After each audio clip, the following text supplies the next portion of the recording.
하나님은 항상 계시는 분이십니다. 과거에도 계셨고 지금도 계시고 앞으로도 계시는 하나님은 항상 계시는 분인데 여러분 인생의 시작과 끝에도 하나님이 함께 계신다는 것을 성경은 말하고 있습니다.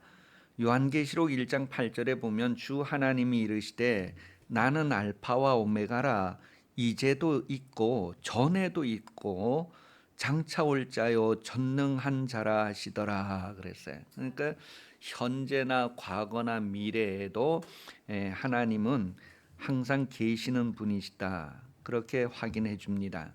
그러니 여러분, 여러분의 오늘 하나님이 함께 하시고 과거에도 함께 하셨고 미래에도 함께 하시는 분이 하나님이시다라는 것에 대한 믿음을 가지는데, 여러분의 의지로 믿지 말고 하나님께서 주시는 믿음으로 믿는 그런 믿음을 간직하시기를 예수님 이름으로 축복합니다.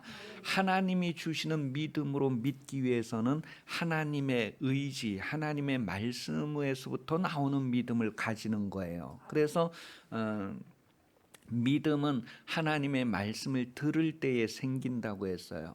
그러니 하나님의 말씀을 여러분이 귀로도 듣고 그걸 하나하나 이렇게 행하면서 믿음이 부흥되기를, 여러분 안에서 그 하나님의 믿음이 계속 이렇게 차오르기를 기도하시기를 바랍니다. 그래서 성경을 읽으면서 성경의 그 맛에 이렇게 계속 빠져들어가는 것처럼 하나님의 말씀을 한번 실천해 보면서 하나님이 함께 한다는 것을 경험하면서 그것들이 다 이렇게 부흥되도록 이렇게 계속해서 여러분 속에서 또 여러분 생활에서 이렇게 점차 증가해 가는 것을 경험하는 복을 누리시기를 예수님 이름으로 축복합니다. 그런 경험이 없으신 분들은 그런 경험을 구체적으로 좀 기도하세요. 하나님의 말씀을 읽으면서 막 시간 가는 줄 모르는 그런 경험을 하기 위해서 기도하시고 그렇게 시작을 해보세요. 우리 막 재미있는 일을 하면 시간 가는 줄 모른다 하잖아요. 어떤 때? 막 윷놀이 할 때도 그렇고 뭐 할 때도 그렇고 막 늦은 시간까지 이렇게 할 때에 시간 가는 줄 모른다 그러는데요. 여러분, 세상의 즐거움에도 우리가 그런 경험을 하는데 하나님의 말씀을 읽으면서 그 말씀에서 우리에게 주는 그런 경험도 여러분들이 기도하면서 그런 걸 계속해서 더 깊이 경험하는 그런 기도를 하라는 거예요. 그리고 이제 하나님의 말씀을 들으면서 읽으면서 그런 경험도 계속 기도해야 되지만 이것을 실천하면서 느끼는 그거. 여러분, 윷놀이 하는 거 옆에서 구경하는 게 즐거워요, 하는 게 즐거워요?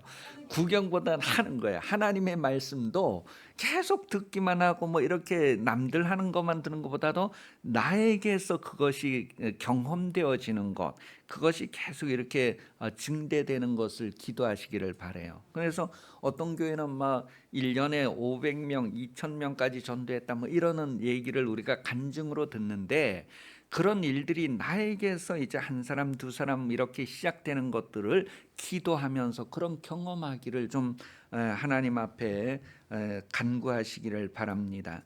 하나님은 지금도 함께 하시고 앞으로도 함께 하시는 분이십니다. 여러분이 방향을 정하고 그렇게 구하기만 하면 하나님은 그렇게 주실 것이 너무나 많이 있으신 분이라는 거예요. 계속해서 성경은 하나님께서 시작과 끝이 되신다는 것을 우리에게 말씀하시면서 우리에게 아주 무엇을 하든지 보장을 해 주신다는 거예요. 계시록 22장 13절에 보면 나는 알파와 오메가요 처음과 마지막이요 시작과 마침이라. 같은 말을 막 이렇게 다른 단어를 통해서 계속 막 반복하는 것은 내가 너의 시작, 너의 끝이고 너의 항상 같이 있겠다고 하는 것을 계속 확인해 주는 거예요. 그러니 여러분, 무엇을 하든지 하나님이 지금 나와 함께 하고 있다는 거예요.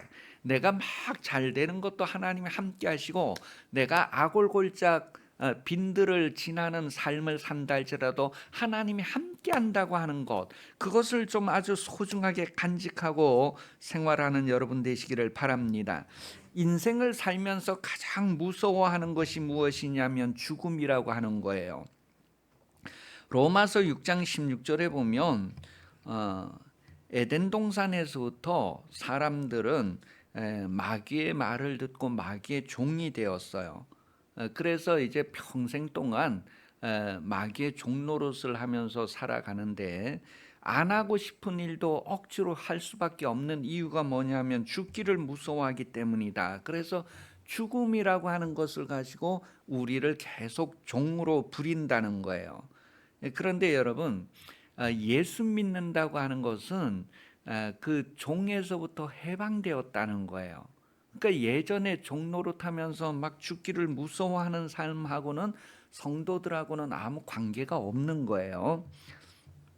예수님께서 그 죽음에서부터 여러분을 다 해방해 주셨기 때문에, 이젠 자유하게 해 주셨기 때문에 다시는 그 무서워하는 종의 삶의 그런 모습까지도, 그런 과거에 우리가 이렇게 했다고 하는 것까지도 다시 돌이킬 필요가 없는 거예요.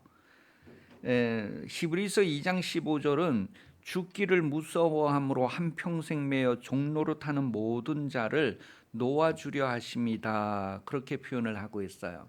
그 예수님이 오셔서 여러분을 다 해방시켜 주셨기 때문에 이제는 종이 아니다라는 거예요. 그러면서 성경은 우리의 신분에 대해서 하나님의 자녀다, 그렇게 확인을 해줍니다. 로마서 8장 15절에 너희는 다시 무서워하는 종의 영을 받지 아니하고, 그러니까 무서워하는 종의 영을 받았었던 적이 있었단 말이에요. 그 무서워하는 종의 영을 받았다는 것은 이제 아담부터 마귀의 말을 들은 것을 얘기하고 또 율법을 받은 것을 얘기해요. 왜냐하면 율법을 왜 주셨느냐 하면 마귀의 말을 듣는 것이 죄라는 것을 알게 하고 죄 때문에 죽는다는 것을 알게 하려고 율법을 주셨어요. 그래서 율법을 종의 영이라고 합니다. 종의 영을 주신 것은 너희가 예전에 이렇게 죄의 종이 되었다는 것을 알게 하려고. 교통법이라고 하는 것은 법규를 만드는 것은 어기는 것을 죄라는 것을 알게 하려고 법을 만드는 거예요. 옛날에는 막 횡단보도 뭐 없는데 막 건너가고 뭐 이러는 거가 죄라고 하는 법이 없었어요. 그런데 그것이 죄라고 하는 법이 없었으니까 죄인 줄 몰랐는데, 법이 생기고부터는 그게 죄라는 것을 알게 되는 거예요.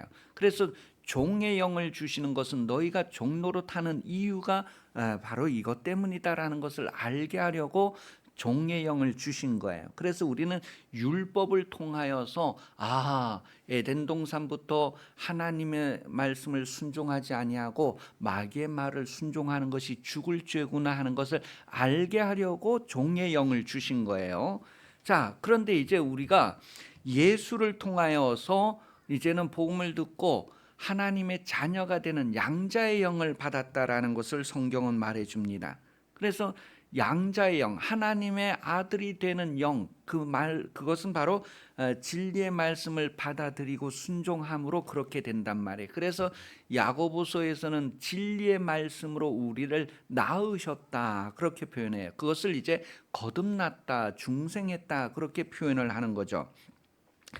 그렇게 해서 로마서 8장 15절은 우리가 양자의 영을 받아서 하나님을 아빠 아버지라고 부른다고 기록을 하고 있어요. 이렇게 성도는 죽음이라고 하는 거에서부터 해방되어서 하나님의 자녀가 되었는데, 하나님은 하나님의 자녀들을 처음부터 끝까지 항상 함께하면서 지키시는 분이란 말이에요. 돌보시는 분이란 말이에요. 그리고 우리가 예수의 죽으심과 부활하심을 이제는 우리가 고백을 한단 말이에요. 그래서 로마서 8장 15절에 우리가 예수의 죽으심과 부활을 고백함으로 하나님의 자녀가 누리는 복을 누릴 수 있는데, 그것은 바로 예수님의 부활에 참여하는 복을 누리게 하시는 거예요. 그러니까 예수님의 죽음으로 모든 죄와 과거의 허물이 죽어지고 이제 예수님의 부활에 대한 것을 믿음으로 말미암아 예수님의 부활에 참여하는 삶을 살게 하는데, 이러한 것들이 다 하나님께서 우리에게 은혜로 주신 것이다라는 것을 성경은 말합니다. 먼저 우리가 하나님의 자녀가 됐다고 하는 것은 약속이 있어서 하나님의 자녀가 되었다는 것을 확인해 줘요. 갈라디아서 4장 28절에서 29절에 보면 형제들아 너희는 이삭과 같이 약속의 자녀라. 그러나 그때에 육체를 따라 난 자가 성령을 따라 난 자를 박해한 것 같이 이제도 그러하도다. 여러분, 이삭 태어난 이야기를 우리가 잘 알잖아요. 그죠? 그런데 그 이삭이 성령으로 말미암아 그렇게 태어났다는 것을 지금 말해주고 있어요. 성령을 따라 났다는 거예요. 다시 말하면 이삭이 약속의 자녀라고 했을 때에 하나님과 아브라함과의 약속에서 이삭이 태어나는데 그 약속이 진행되어지는 과정에 그 약속을 지킬 수 있도록 성령께서 역사하셔서 이삭이 태어났다는 것을 말해주고 있는 거예요. 여러분이 예수 믿게 되었다고 하는 것, 여러분이 예수의 죽으심을 믿고 예수의 부활하심을 믿게 되었다고 하는 것은 여러분의 의지가 아니고 성령께서 역사하셨다는 것을 알게 해줍니다. 그래서 성령이 이끌지 아니하시면 아무도 하나님 앞에 올 수 없고, 성령이 믿게 해주시지 아니하시면 아무도 예수를 믿을 수 없고, 성령이 주의 이름을 부르게 해주지 않으면 아무도 주의 이름을 부를 수 없다는 것을 말해요. 육신적으로는 흉내를 낼 수 있고 모양을 낼 수 있습니다. 마귀도 흉내를 낼 수 있고 모양을 내는 데까지는 합니다. 그런데 참과 거짓에서 구분되는 거는 구분하는 자들만 구분하게 되는 거예요. 그래서 성령으로 난 자들은 이것을 아는 거예요. 성령으로 나지 않은 사람들은 이것을 모르는 거예요. 우리는 이삭과 같이 약속으로 하나님의 자녀가 되었다는 것. 그래서 그 약속이 어디 있어요? 내가 어떤 약속으로 하나님의 자녀가 되었어요? 그랬을 때 요한복음 1장 12절은 영접하는 자, 곧 그 이름을 믿는 자, 예수를 영접하는 사람, 예수 이름은 죄인을 구원하는 이름이라는 것을 믿는 자, 그들은 하나님의 자녀가 되는 권세를 주셨다는 그런 약속으로 우리가 자녀가 됐단 말이에요. 그런 약속의 자녀다. 약속의 자녀이기 때문에 성령으로 난 자라고 하는 것을 이제 더 추가해서 알게 해주는 거예요. 그렇게 하나님의 자녀로 새로 난 사람들은 죽음을 두려워하지 않는다는 거예요. 죽음을 두려워하지 않는다는 거예요. 예수 그리스도 안에서 이미 죽음을 넘어갔기 때문에 그렇습니다. 예수 그리스도 안에서 이미 죽음을 경험하고 다시 사는 것을 경험했기 때문에 예수 믿는 사람들은 죽음이라는 것을 두려워하지 않는다는 거예요. 로마서 6장 3절에서 4절 말씀을 보면 무릇 그리스도 예수와 합하여 세례를 받은 우리는 그의 죽으심과 합하여 세례를 받은 줄을 알지 못하느냐. 그러므로 우리가 그의 죽으심과 합하여 세례를 받음으로 그와 함께 장사되었나니 이는 아버지의 영광으로 말미암아 그리스도를 죽은 자 가운데서 살리심과 같이 우리도 또한 새 생명 가운데에서 행하게 하려 함이라. 예수님의 부활은 우리를 새로운 생명 가운데 행하게 하려 함이라. 그러니까 예전에 죽음을 무서워서 종로로 타던 생활은 이제는 끝내고 이제는 새로운 생활, 생명 가운데에서 행하는 삶을 살게 하려고 우리에게 은혜를 주셨다는 것을 말하는 거예요. 그 증거로 이제 세례 표시를 주는 거예요. 골로새서 2장 12절 너희가 세례로 그리스도와 함께 장사되고 또 죽은 자들 가운데서 그를 일으키신 하나님의 역사를 믿음으로 말미암아 그 안에서 함께 일으키심을 받았느니라. 이미 죽음과 부활을 예수 안에서 우리가 경험을 했다는 것을 말하고 있어요. 그렇기 때문에 죽음에 대한 두려움을 벗어날 수 있어야 돼요.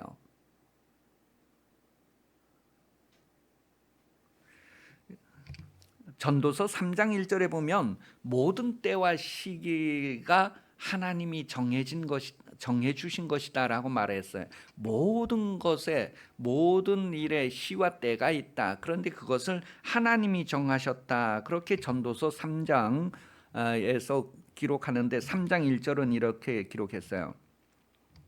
범사에 기한이 있고 천하 만사가 다 때가 있다. 11절에는 하나님이 모든 것을 지으시되 때를 따라 아름답게 하셨고 또 사람들에게는 영원을 사모하는 마음을 주셨느니라. 그러나 하나님이 하시는 일의 시종을 사람으로 측량할 수 없게 하셨도다. 이 사람으로는 알 수 없지만 하나님으로서는 다 아신단 말이에요. 성령으로는 다 안단 말이에요. 17절 내가 내 마음속으로 이르기를 의인과 악인을 하나님이 심판하시리니 이는 모든 소망하는 일과 모든 행사에 때가 있음이라 하였으며. 그러니 모든 일엔 다 때가 있다는 거예요.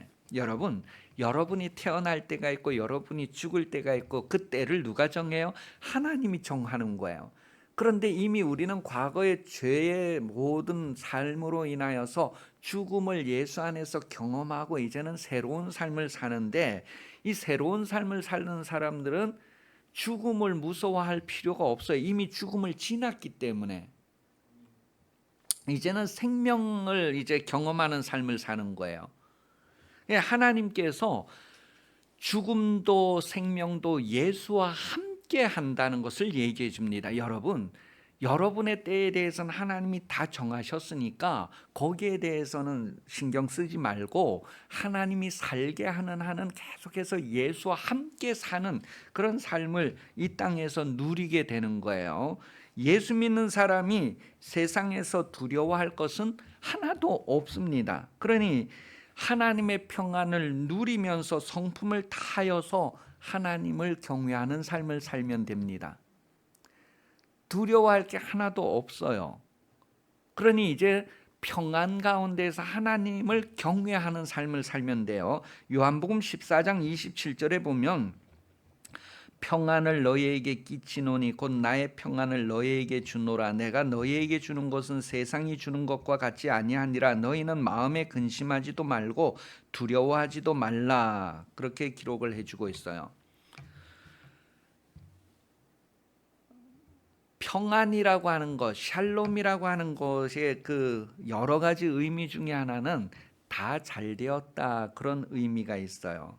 이제 우리가 하나님께서 우리를 위해서 모든 것을 다 정리해 주셨고 이제 다 잘되었기 때문에 우리가 평안한 가운데 하나님을 경외하는 삶을 열심히 살면 되는 거예요.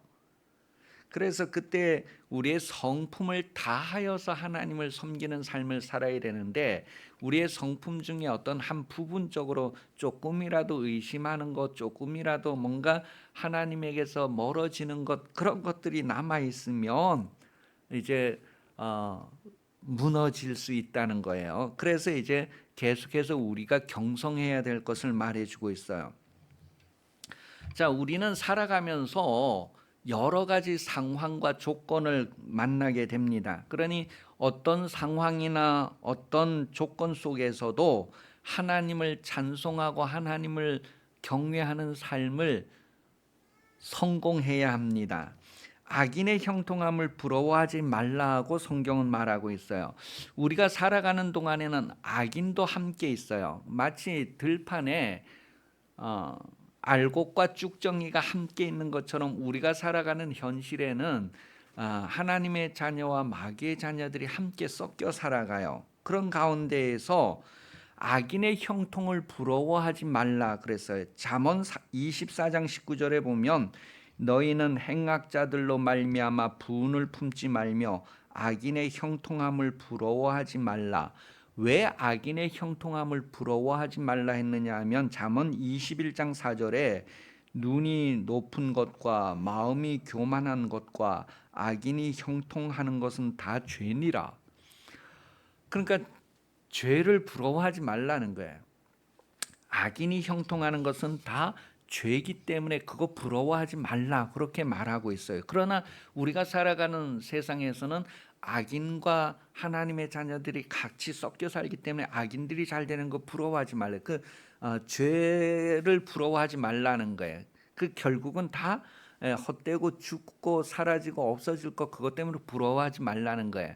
우리는 하나님의 평안을 누려야 돼요. 예수님께서 세상이 주는 것과는 다른 평안을 주셨다. 그때 그 샬롬은 다 잘 되었다고 하는 의미가 있어요. 그러니까 지금 하나님께서 우리에게 허락하시는 그 모든 것들은 때를 따라 아름다운 것들이고 다 잘된 것을 우리에게 누리게 하려 함이라는 것을 기억해야 돼요. 그래서 사람들에게 있어서 원망 불평하지 말라고 시편 37편 1절 기록합니다. 악을 행하는 자들 때문에 불평하지 말며 불의를 행하는 자들을 시기하지 말지어다. 시편 37편 7절 8절은 여호와 앞에 잠잠하고 참고 기다리라. 자기 길이 형통하며 악한 꾀를 이루는 자 때문에 불평하지 말지어다. 8절은 분을 그치고 노를 버리며 불평하지 말라. 오히려 악을 만들 뿐이라. 빌립보서 2장 14절에도 모든 일을 원망과 시비가 없이 하라 그랬어요. 여러분 원망해 본 적 있죠? 어떤 때 원망을 하게 되죠?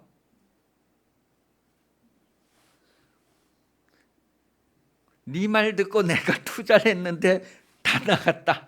그럼 뭐예요? 원망하게 되죠. 누구를 원망해요?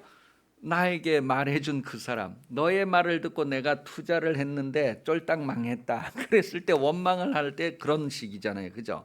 근데 성경은 원망하지 말라는 거예요. 그러니까 원망하지 않기 위해서는 뭐예요? 원망할 일을 안 만들어야 되겠죠.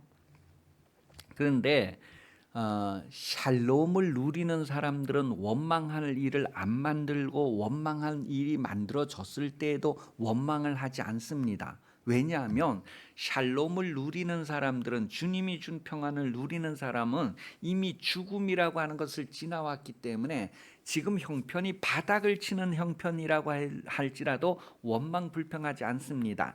욥이 시험 받는 것 때문에 원망 불평하지 않은 것과 같은 거예요. 왜냐하면 하나님이 함께 하신다고 하는 고백과 함께 원망 불평할 이유가 없는 거예요. 하나님이 허락하시면 내가 바닥을 칠 수 있고 하나님이 허락하시면 내가 하늘을 날 수 있다는 거예요. 하나님이 허락하시면. 그래서 하나님이 지금 나와 함께 하신다는 것에 대한 고백이 실제가 되는 거예요. 내가 아골골짝을 간다 할지라도 광야를 지난다 할지라도 하나님이 함께 한다는 것 때문에 우리가 평안을 누릴 수가 있어요.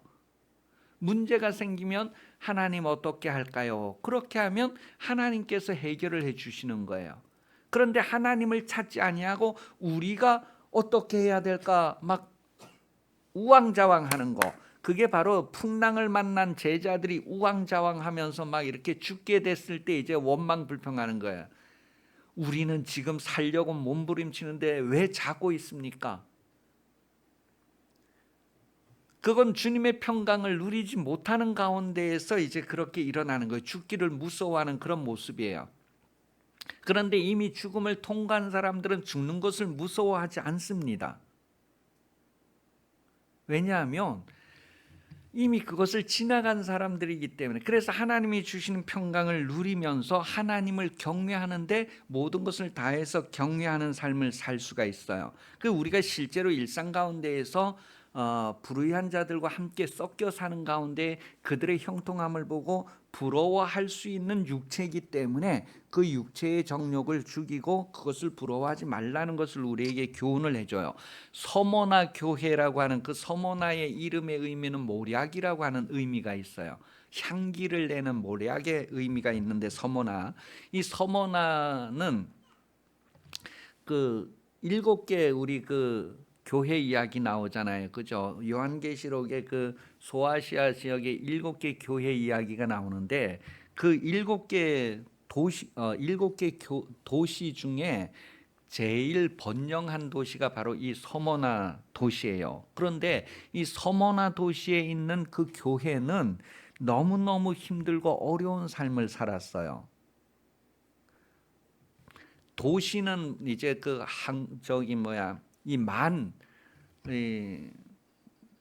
하여간 시냇물이 졸졸졸졸 뭐 하천을 이루고 그 하천이 이제 바다로 연결되어지는 그 만에 위치한 지역이 바로 이 서모나 지역이에요. 그래서 이 서모나 지역은 에베소 지역보다도 더 부흥하고 발전된 그런 도시였어요. 그런데 거기에 살고 있는 서머나 교회의 형편은 어떠한 형편이었느냐 하면 로마 제국이 요구하는 우상 숭배를 거절하는 그런 신앙생활을 했어요.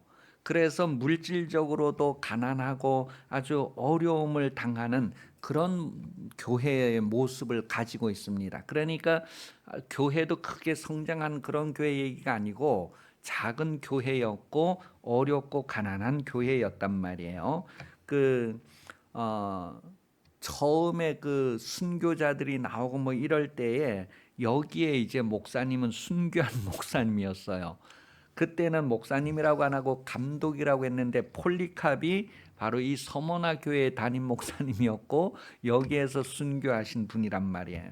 그렇게 순교했단 말이에요. 그러니까 순교할 정도로 여러 가지 어려움과 고난이 있는 그런 교회의 모습이 서머나 교회의 모습이에요. 그런데 이 서머나 교회는 그렇게 어려움과 고난 가운데에서도 더 향기가 드러나는 그런 모습을 우리에게 보여준다는 것. 그래서 모략의 이름에 의미가 있는 거예요. 그 향 나는 것을 더 이개고 막 이렇게 부수고 할수록 더 향기가 나는 것처럼 고난과 어려움이 더할수록 그들의 향기는 더 낫다고 하는 것을, 그런 것들을 이제 이 서머나 교회를 통해서 우리에게 교훈을 해주는 거예요. 그러니 이 박해 시대, 어려운 시대를 지나가는 데에도 그들이 더욱 향기가 있을 수 있었던 것은 바로 부활이라고 하는 그런 소망을 가졌기 때문이다. 그 부활 영생에 대한 소망이 있는 교회이기 때문에 그런 고난을 지나가는 거예요. 그런 고난을 견뎌낼 수 있는 거예요. 부활 소망, 부활의 그 영생에 대한 소망이 없다면 어려움을 어떻게 이겨낼까요?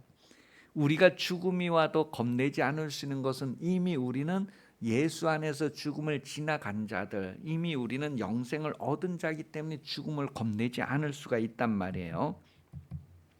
그래서 이 서문화 교회 성도들은 다 어려운 박해 시대지만 그들이 바로 부활과 생명에 대한 소망이 있기 때문에 그 어려운 시대를 견뎌내고 지나갔다는 것을 말합니다. 요한일서 2장 24절 25절에 보면 너희는 처음부터 들은 것을 너희 안에 거하게 하라. 처음부터 들은 것이 너희 안에 거하면 너희가 아들과 아버지 안에 거하리라.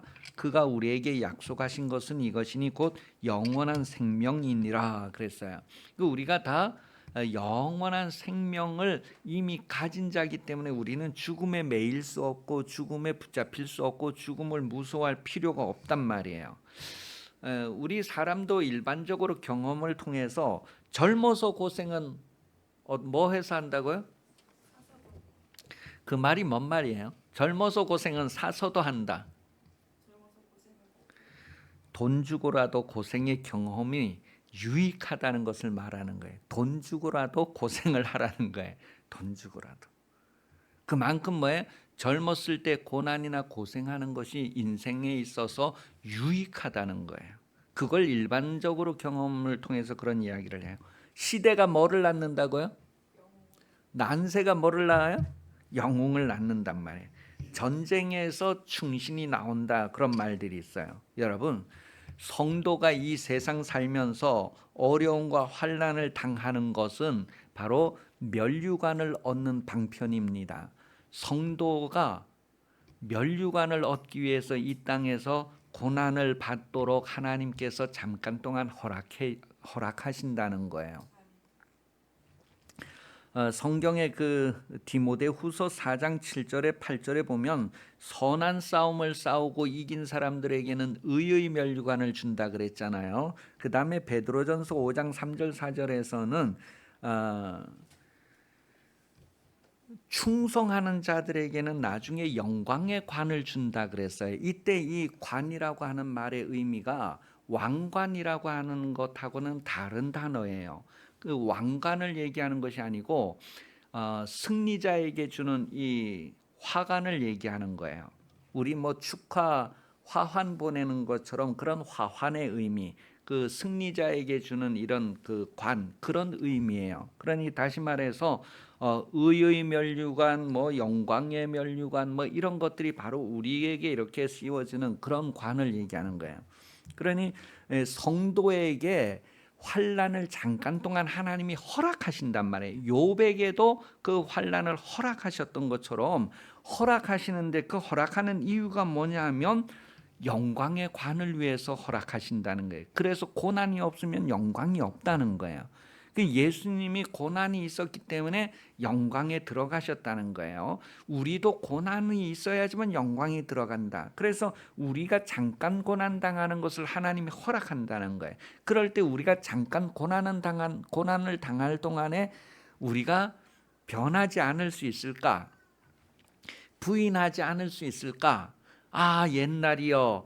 아, 이집트에서 고기 가마에서 고기 건져 먹고 그럴 때가 좋았는데, 이렇게 돌아가지 않을 수 있기 위해서는 우리의 믿음이 어떤 믿음인가, 그리고 우리의 신분이나 우리의 상태가 어떤 상태인가, 나와 하나님이 어떤 관계인가, 이런 거에 대한 것들을 분명히 알고 신앙생활을 해야 된단 말이에요.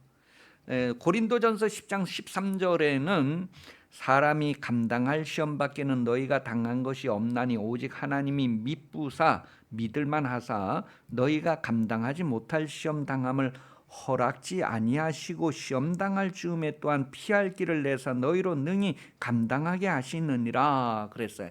하나님이 나와 함께 하신다는 것을 아는 사람은 어떤 시험도 견딜 수 있고 지나갈 수 있고 감당할 수 있다는 거예요. 하나님이 함께 해주셔서 해준다는 거예요. 욥에게 대해서 이제 그 욥기서 2장 6절에 보면 마귀에게 이제 시험을 허락하면서 내가 허락한다. 그런데 그의 생명은 손대지 말라. 그렇게 하는 내용이 있어요. 하나님이 모든 것들을 다 허락하시고 알고 계시고 함께 하시면서 그것을 능히 이기게 해주시는 분이다라는 것을 우리에게 확실히 알게 해주고 있어요. 시편 119편 71절은 고난당한 것이 내게 유익이라 이로 말미암아 내가 주의 율례들을 배우게 되었나이다. 그래. 고난 때문에 하나님의 말씀을 배우게 된대. 고난이 왜 있을까 했을 때에 우리에게 영광을 상속시켜 주시기 위해서 고난을 허락하시는데, 그 고난은 우리가 감당할 수 있는 고난이라는 거예요. 피할 길도 만들어 주신다는 거예요. 하나님이 함께 하시면서 하나님이 그걸 해결해 주신다는 거예요. 그 욥의 고백이 욥기 42장 5절 6절에 나오는데, 그 고난 당하는 것이 내게 유익이다. 고난을 통해서 내가 주의 법을 배우게 되었다. 그런 고백이 욥기 42장 5절 6절에서는 내가 주께 대하여 귀로 듣기만 하였사오나 이제는 눈으로 주를 배움나이다. 그러므로 내가 스스로 거두어드리고 티끌과 제 가운데에서 회개하나이다. 그러니까 욥이 하나님의 법을 깨달았다는 고백을 이제 여기에서 하게 되는 거예요. 그래서 나는 죄가 없습니다 하고 막 그 항변하는 것조차도 굳이 내가 죄 없습니다 그렇게 항변할 필요가 없다는 거예요. 왜냐하면 하나님이 아시고 계시기 때문에, 하나님이 또 함께 하시기 때문에 굳이 그거 얘기 안 해. 난 죄 없습니다. 난 죄 없습니다.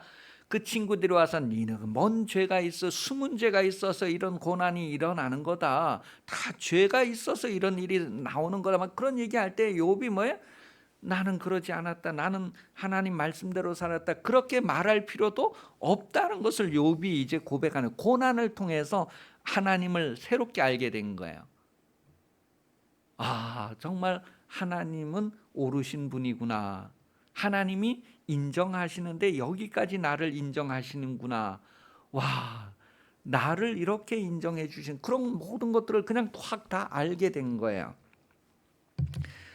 우리가 사망의 음침한 골짜기를 지날지라도 하나님이 함께 하신다는 것을 기억한다면 능히 지나갈 수 있고 겁내지 않을 수 있고 무서워하지 않을 수 있다는 거예요. 그래서 시편 23편 4절에 내가 사망의 음침한 골짜기를 다닐지라도 해를 두려워 해코지 받을 것을 두려워하지 않을 것은 주께서 나와 함께 하심이라 그랬어요. 하나님이 나와 함께 하신다는 것 아는 것이 얼마나 중요한가.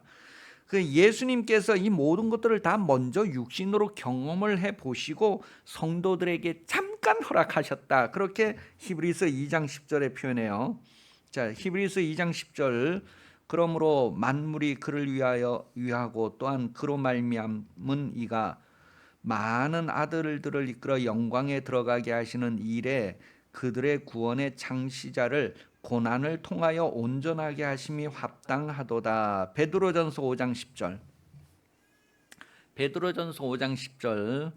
모든 은혜의 하나님 곧 그리스도 안에서 너희를 부르사 자기의 영원한 영광에 들어가게 하신 이가 잠깐 고난을 당한 너희를 친히 온전하게 하시며 굳건하게 하시며 강하게 하시며 털을 견고하게 하시리라 그랬어요. 이미 예수님이 고난을 먼저 경험해 보신 풍부한 고난의 경험을 가지고 계신 분이 잠깐 고난당하는 우리를 능히 도우신대. 그런데 그 잠깐이라도 고난 경험을 안 하면 면류관을 줄 이유가 없게 되는 거예요. 그런데 예수 믿는다고 하는 것 때문에 고난받은 것이 있기 때문에 영광의 면류관을 줄 수 있는 이유가 되는 거예요. 우리가 하나님의 영광을 상속받기 위해서는 이 땅에서 하나님의 자녀로서 당하는 고난이 있어야 된다는 거예요. 그 고난이 강하면 강할수록 그 영광에 대한 소망은 더 확실해지는 거예요. 그 여러분, 누가복음 24장 26절에 그리스도가 이런 고난을 받고 자기 영광에 들어가야 할 것이 아니냐 하시고, 히브리서 2장 9절 오직 우리가 천사들보다 잠시 동안 못하게 하심을 입은 자 곧 죽음의 고난 받으심으로 말미암아 영광과 존귀로 관을 쓰신 예수를 보니 이를 행하심은 하나님의 은혜로 말미암아 모든 사람을 위하여 죽음을 맛보려 하심이라 그랬어요. 하나님의 은혜라는 표현을 하고 있어요. 그 여러분, 우리가 고난 당하는 것이 은혜라는 것들을 인식할 정도로, 왜냐하면 고난이 있어야지만 하나님의 영광을 상속받을 자격으로 온전케 되기 때문에 그렇습니다. 그래서 로마서 8장 17절은 자녀이면 또한 상속자 곧 하나님의 상속자여 그리스도와 함께한 상속자이니 자니 우리가 그와 함께 영광을 받기 위하여 고난도 함께 받아야 할 것이니라 그랬어요. 하나님의 나라는 영광의 나라, 영광의 보좌. 그건 하나님의 영광 때문에 햇볕이 필요 없는 그런 나라라고 했을 때에 우리가 그 나라를 상속받으려면 고난을 겪어야 된대. 잠깐 고난. 그런데 그 모든 고난도 다 때가 있고 하나님이 함께 하신다는 거예요. 그런 것 때문에 우리가 이 세상에서 우리 모든 예수 믿는 성도들은 순교라고 하는 것, 그런 것들을 작은 거에서부터 큰 것까지 이렇게 경험을 하는 삶을 살게 됩니다. 그 여러분, 순교를 언제 경험해요? 아들들은 다 경험해 봅니다. 자녀는 다 경험해 봐요. 자기가 하고 싶은 거 막 하려고 했을 때 부모님이 막 쥐어 박으면서 못하게 하는 거, 거기에서부터 이제 순교라는 걸 경험하게 되는 거예요. 그래서 자기 마음대로 살지 않고 이제 테두리 안에서, 부모의 그 안전한 그 보장하는 테두리 안에서 다듬어지고 온전케 되고 이렇게 사람이 되어져 가는 거예요. 그것처럼 사회생활에서 내가 못하게 되는 것을 통해서 어떤 제재, 어떤 한계를 통해서, 왜 돈이 많으면 마음껏 쓸 건데 돈이 없어서 이렇게 제재 당해서 이제 막 안타까운 거, 그런 것들. 그런데 그런 경험 하나하나가 다 헛되지 않는 것은 우리가 여러 가지 그런 어려움들을 겪으면서 최종 마지막에 가서는 우리가 순교하는 순간이 온다 할지라도 기꺼이 그것을 감당해낼 수 있는 그런 온전함으로 이루어져 가는 거예요. 그래서 우리가 우리 생활 가운데에서 작은 순교들을 막 이렇게 경험하면서 정말 우리 믿음이 하나님 앞에 장성한 자의 분량에 이루어져서 정말 순교함으로 말미암아 그 영광을 상속받는 게 확정돼 버리는 거죠. 지금도 세계 곳곳에서는 그냥 단칼에 목이 날아가는 사람들이 많이 있어요. 예수 믿는 것 때문에. 그리고 예수 믿는 것 때문에 배고파 경험하는 사람도 있고, 예수 믿는 것 때문에 막 성질을 참는 사람도 있고, 예수 믿는 것 때문에 무한한 창피를 참는 사람들도 있고, 그런 것들 때문에 우리가 하나님의 영광의 상속자로 확정되는 것입니다. 그러니 여러분, 예수를 순수하게 믿으면 순수하게 믿을수록 그런 고난에 대한 것들을 또 예민하게 느낄 수 있어요. 그런 걸 느낄 때마다 우리는 영광의 상속자라고 하는 것 때문에 위로를 얻게 되고, 이 땅에서 그런 시기를 다 지나갈 수 있는데, 지나고 보면 우리를 업어서 옮겼구나, 광야를 지날 때 이스라엘 백성들을 하나님이 업고 지나갔구나, 이런 과정 속에서 하나님이 성령으로 우리를 완전히 보호하면서 옮겨갔구나, 이런 것들을 깨닫게 되는데, 여러분 삶이 정말로 하나님이 함께한다는 임마누엘 하시고 지금 우리와 때를 정하셔서 이끌어 가신다고 하는 그런 믿음으로 여러분들의 삶이 좀 많이 정돈이 되고 달라질 수 있기를 예수님 이름으로 축복합니다. 우리는 세상 사람들을 부러워하지 않을 수 있는 이유가 분명해야 합니다. 여러분, 예수를 믿음으로 하나님의 자녀가 되었으니 그 나라를 상속받기까지 이루어지는 그 삶의 과정에 하나님이 함께 하신다는 것을 기억하십시오. 그리고 모든 때를 정하시는 하나님, 우리에게 잠깐 고난도 허락하시는 하나님, 때가 있다, 하나님의. 그래서 날 때가 있으면 죽을 때가 있고, 병들 때가 있으면 건강할 때가 있고, 끌어붙을 때가 있으면 펼쳐 놓을 때가 있고, 이런 때를 하나님이 다 정하셨다는 것을 기억하십시오. 여러분에게도 하나님이 지금 여러분들의 때를 정하셨으니 그때에 경험하게 하는 것으로 말미암아 하나님께 더욱 소망을 가지고 여러분들의 삶 속에서 하나님의 예정하신 일을 잘 이루어가고 동행하는 즐거움과 기쁨을 누릴 수 있기를, 그래서 오히려 돌에 맞으면서도 그 얼굴이 해같이 빛나고 하나님께 향할 수 있는 스데반과 같은 그런 삶이 여러분의 생활 속에서도 드러나기를 예수님 이름으로 축복합니다. 이제 우리 같이 기도할 때에 하나님, 우리가 믿는 믿음이 내 의지로 믿는 믿음이 아니고 하나님께서 나에게 주신 은혜, 그런 믿음을 가지게 해주세요. 그리고 내가 지금 순간순간 일어나는 일들 중에 하나님이 나와 함께 하신다는 그런 믿음을 가지고 좀 소망 있는 삶을 살아가게 해주세요. 그런 기도를 우리 같이 하고, 우리 성도들의 신앙과 앞으로 우리 교회에 나와서 같이 신앙생활할 그런 많은 사람들을 위해서도 그런 신앙생활 되기를. 지금도 세계 여러 곳에서 전쟁이 일어나잖아요. 그런 전쟁도 하나님이 다 주관하시고 그 전쟁에서 죽는 사람도 있고 사는 사람도 있고 한데, 그거 다 하나님께서 함께 하시고 그 모든 걸 다 아시는 분이라는 거예요. 거기에서 우리는 하나님을 인정하는 삶을 살고 평강을 누릴 수 있다는 것. 여러분 나라와 민족을 위해서도 그런 것들을 생각하면서 같이 기도하시고, 이 시간 이제 우리 정말 우리 신앙생활이 하나님을 향하여 생명의 작동이 계속 진행되어지는 삶을 두고 기도하도록 합니다. 기도하겠습니다.